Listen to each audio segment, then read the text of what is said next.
Tayo ditong mga kinatawan ay ibinoto lamang ng ilang libong Pilipino. Ngunit ang kasama natin ngayon ang Pangulong Duterte, ang most voted Philippine leader ng 2016. At ang kanyang anak, Vice President Sara Duterte, ang most voted Philippine leader naman ngayong 2022. I would like to manifest na gusto ng sambayanang Pilipino ang pagdurog niya sa mga kriminal, durugista at NPA na terorista. Kaya sila ibinoto at patuloy na mahal ng mga Pilipino. Nice. Kaya gusto natin ng patas na hearing. Sana sinama natin dito ang libo-libong mga magulang na ang mga anak ay biniktima ng mga durugista. Yes!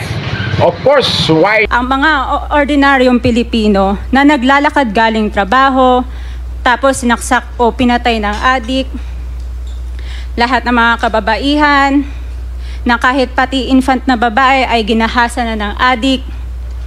Libo-libo rin ang kanilang mga magulang at mahal sa buhay na wala dito ngayon. Awang-awa ang mga Pilipino sa mga inuseteng pamilyang na ito, kaya niluklok ng bansa ang Pangulong Duterte. Ang drug war ng Pangulo ay policy lamang. Hindi ito natupad kung hindi ito pinondohan ng Kongreso ng 6 na taon. Majority pa nga dito sa mga kinatawan ay naka-Duterte fist pa nung buong 6 na taon eh.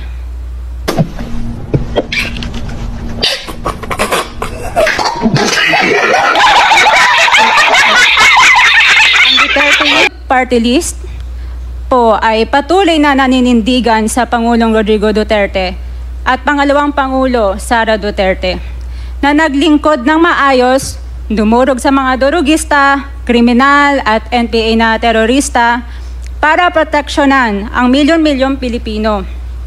Bakit wala nag-iimbestiga dito o nag-iimbita sa atin sa sobrang raming Pilipino na biniktima ng mga durugista?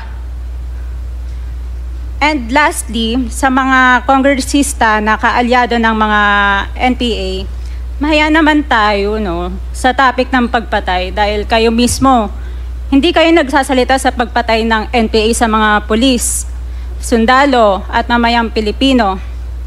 Pati rin po sa mga natitirang resource persons na gusto mag-abogada papuntang ICC, si Attorney Maria Cristina Conti, na kandidato ngayon ng Bayan Muna Party List.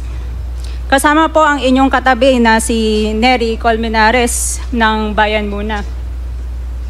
Sa NPA, nire-recruit ang mga kabataan para pabagsakin ang gobyerno at pumatay ng mga pulis, sundalo at tropa ng gobyerno.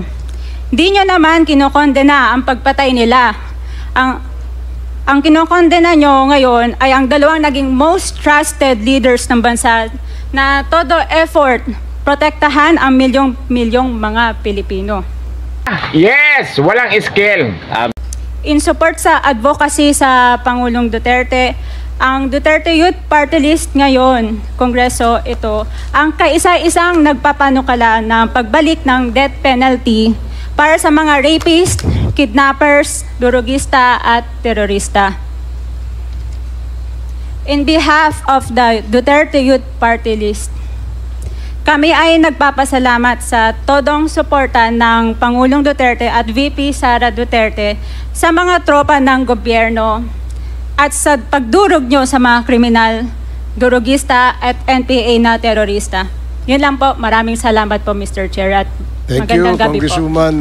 Salamat, Mr. Chair. Bawal po pumalakpak dito. Kung gusto nyo pumalakpak, doon kayo sa labas. Maaari ba? Mr. Chair. Wala akong bastusan dito, ha? Sige, Congressman Acop, you're right in there.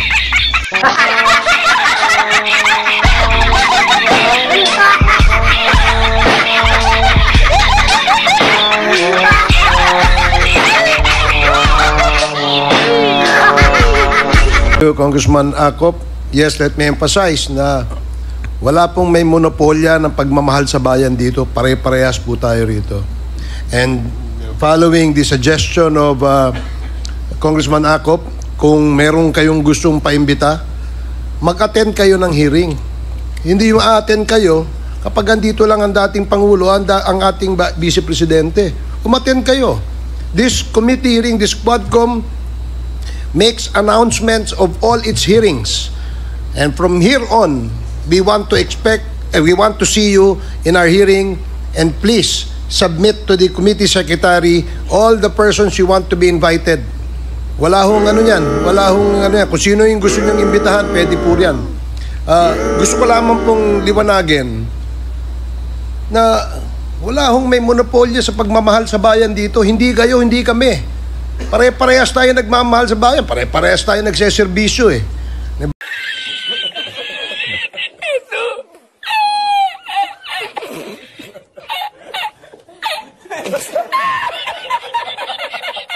Ba?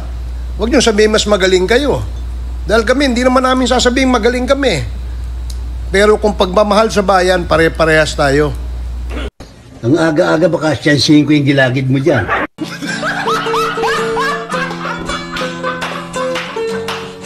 Huwag niyong sosolohin yan dahil magagalit si Congressman Dan Fernandez.